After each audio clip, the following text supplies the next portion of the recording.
आजकल आपने कई जगह स्मार्ट इलेक्ट्रिकल मीटर लगने तथा कुछ लोगों को इसका विरोध करते हुए सुना होगा।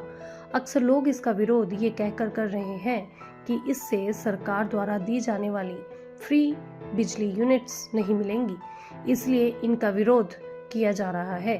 पंजाब, उत्तराखंड के कई गांवों, शहरों में सभी जगह इन मीटरों का विरोध निरंतर देखने को मिल रहा है। पर क्या फ्री बिजली यूनिट्स ही इन मीटरों के विरोध का एक कारण है?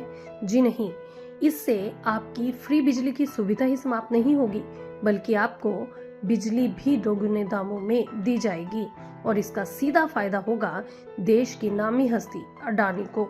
सरकार ने 2025 में लोकसभा में शांति बिल पेश किया, जिसका मकसद परमाणु क्षेत्र में सरकारी एकाधिकार को कम करना और निजी कंपनियों की भागीदारी को बढ़ाना था। बिल पास होने पर बिजली संबंधी सभी पुराने कानून समाप्त हो जाएंगे और सरकारी बिजली को प्राइवेट करके दोगुने दामों में बेचा जाएगा। और ऐसा उत्तर प्रदेश, पंजाब, उत्तराखंड आदि में तो शुरू भी किया जा चुका है।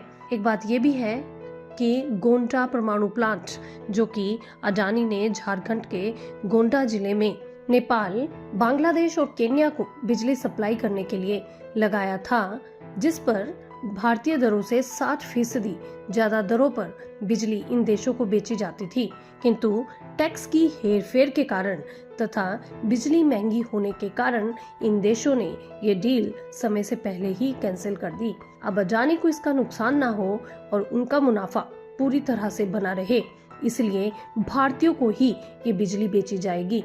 इस डील के कैंसिल होने का नुकसान अडानी को ना हो और उनका मुनाफा बराबर बना रहे, इसलिए अब यही बिजली भारतीयों को 60% ज्यादा दामों में बेची जाएगी। अब सोचने की बात तो ये है, क्या हमारी सरकारों के लिए जनता सिर्फ कमाई का साधन है? आम आदमी जिए या मरे, इससे सरकार को क्या? धर्म के नाम पर सरकारें चलाने वाले शायद धर्म या नैतिकता पर खुद विश्वास करना भूल चुके हैं। नैतिक पाठ व सबक सब जनता के लिए है। धर्म के नाम पर वोट देने से पहले अब जरा इस बात पर विचार जरूर कीजिएगा। कम से कम हिंदू राष्ट्र का जुमला देकर सरकार बनाने वाले कम से कम हिंदुओं के बारे में तो सोचें। सतर्कता ही इस देश में बचाव का एक आखिरी आधार बचा है। ध्यान रखें, सतर्कता ही बचाव है। और इसी तरह की और जानकारी के लिए जुड़े रहें हमारे चैनल वाइब्रेंट ट्रेंड्स के साथ और इसे लाइक, शेयर और सब्सक्राइब करना न भूलें।